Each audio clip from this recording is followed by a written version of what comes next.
I don't think people can be who they're supposed to be without community. And community doesn't have to be 10,000 people. It can be 5, it can be 3, it can be the right people, not just a bunch of people, but the right people. You know, it's been said, show me your friends, I'll show you your future. Like it's real. I can tell you where you're going right now by the people you're hanging out with on a consistent basis.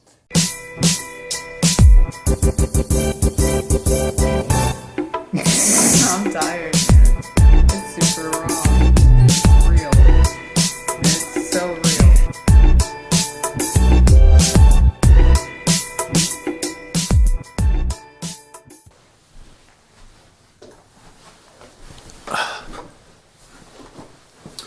Welcome to Exalt Expo. I am Joe Clark, your designated curator. In today's video, I bring you Judah Smith. I think we're on Exalt Expo number 14 now, so that's pretty cool. 14 is 6 less than 20, so in 6 more we'll be at 20. And when we get there, we'll celebrate together. We should think of something cool to do when we get to 20. Nonetheless, today, I know it's been a little while since we've had like this kind of interaction. The last 2 videos, If Everything Fails, part 1 and 2, were me interviewing my dad as my first special guest. If you haven't seen those videos, please check them out. But down to the brass tacks, if this is your first time joining us, I present to you guys the best innovators and thought leaders and introduce you to channels, and just really want to show you guys people that are leading in their respective industries, no matter what it is, and present different ideas, challenging ideas, different ideas in regards to innovation, different ideas when it comes to just employee engagement and things like that, and maybe little tidbits on just how we can change some of our thoughts to just grow in our communities is really it.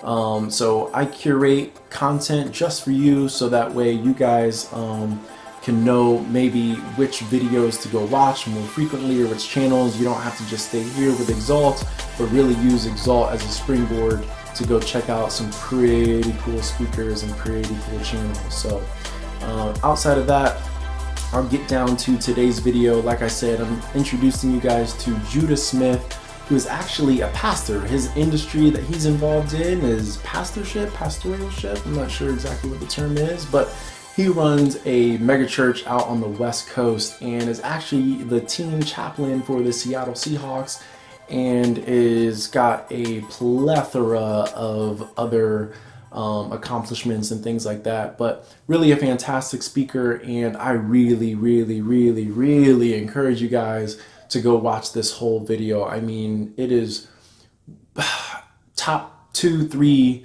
of my 14 top 2-3 favorite episodes that I've done so far, and I've got a lot of episodes in the bank that I want to show you guys. But this one, as soon as I saw it, I thought about like doing it a little bit down the road, and I was like, I can't, I'm too excited, I need to show it to you right now. So that being said, check it out, at least this clip, and as soon as the video's over, watch the whole thing. For anybody that wants to be a better leader, what are some principles that you think any great leader does? Someone asked me one time, they said, when do you think you became a good communicator? First of all, I love the question. I'm like, you're insinuating I'm a good communicator. Thank you. And I said, I actually have an answer. I know exactly when it happened, which is weird. I'm definitely kind of an abstract, random person, so sometimes I don't have concrete answers, but I had one. And it was when I cared more about people than speaking or preaching.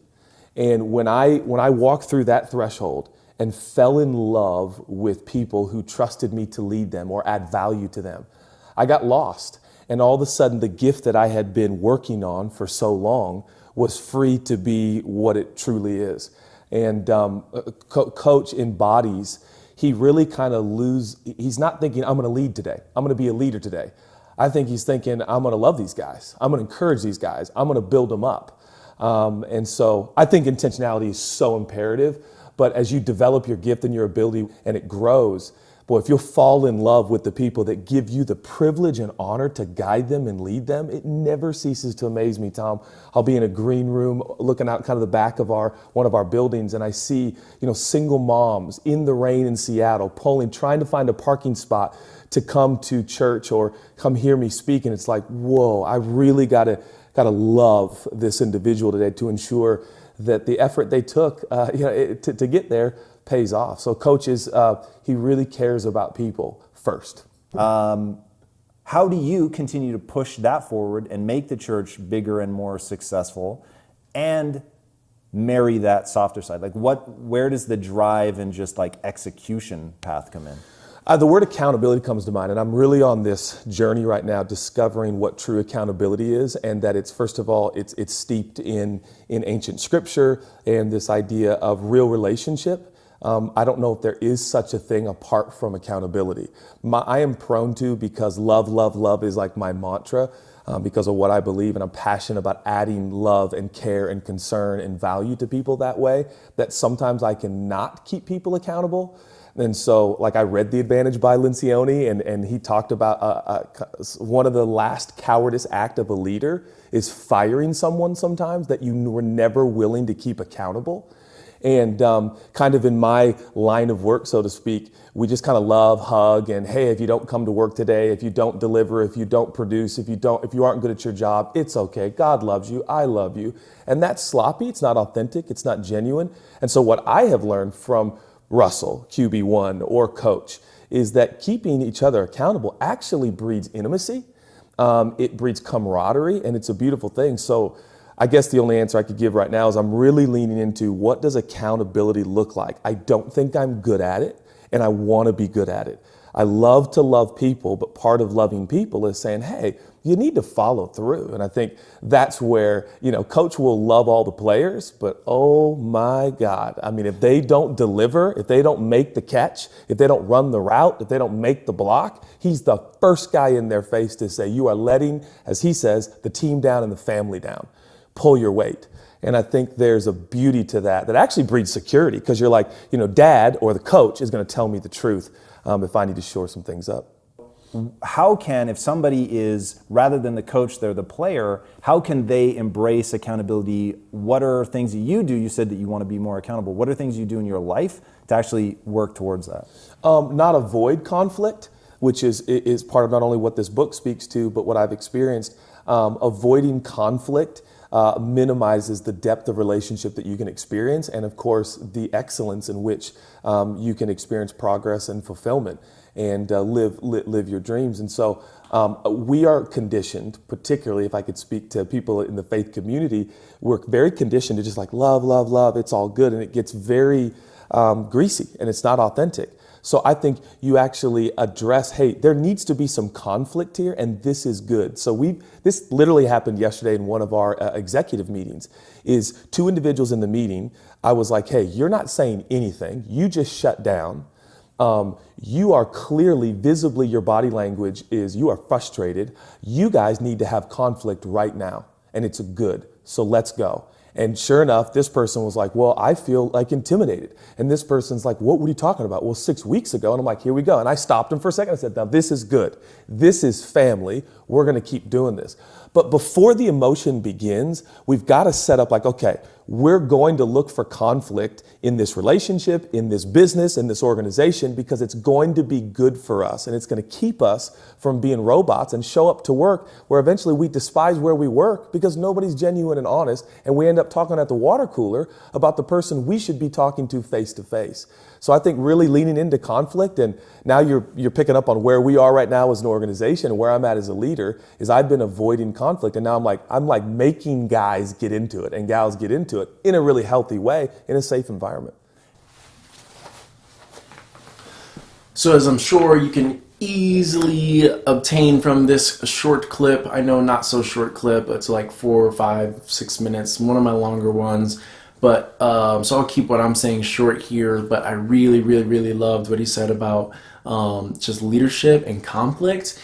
And I really want to start pivoting a lot of this content to be driven more and more towards engagement, especially around like employee engagement, like corporate engagement, and really start to try to cultivate what that looks like, what that should look like, what that should look like, and what that can look like, what that looks like for leaders and what that looks like for employees, and how those things overlap. I think And for the sake of this conversation, I'm really going to leave leaders off the hook.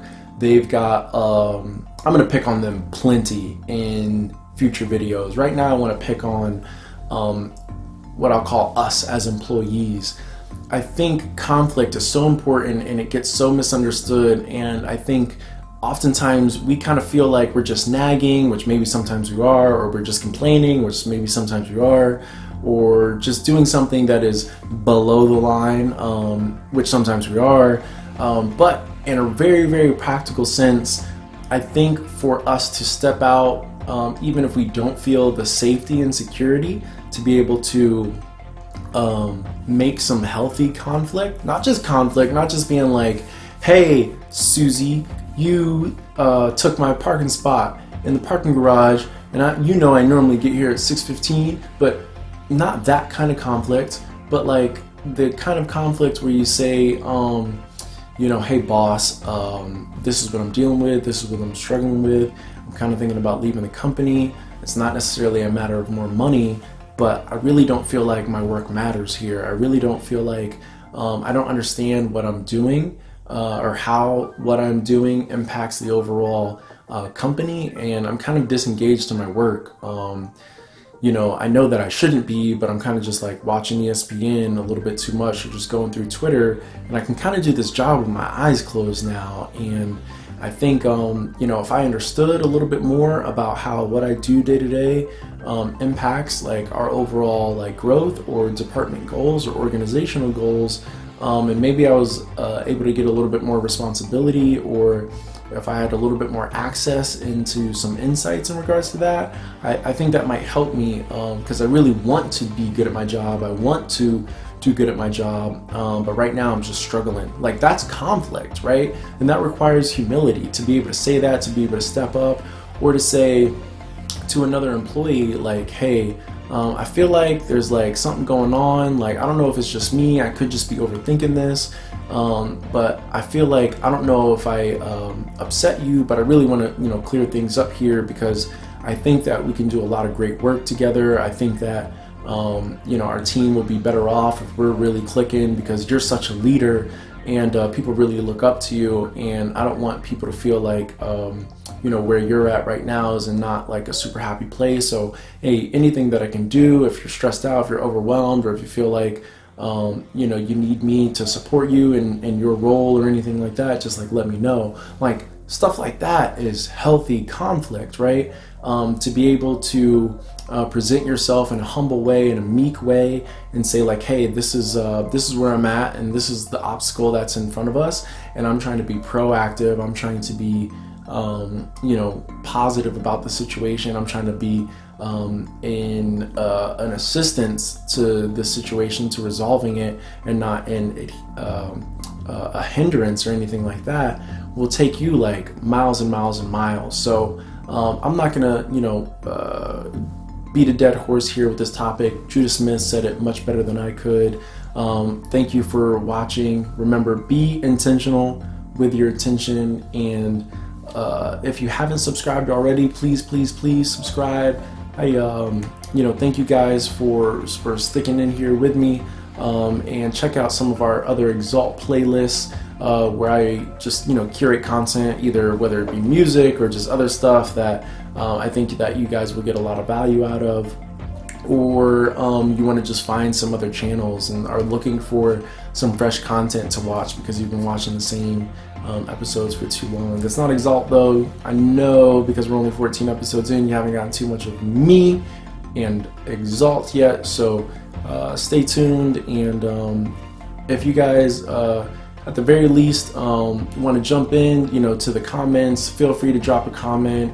Tell me a funny story about something that happened to you at work today, or the worst boss that you've ever had, or a fight you got into with your with a coworker. Like, it doesn't have to be super serious. If you guys just want to wrap it back and forth, anything like that, feel free to do it in the comments. And other than that, I really hope you guys are blessed and enjoying your time, not only where you're at, but with who you are with. And remember, what you do matters, and you matter. And I will see you guys the next time for Exalt Expo 15.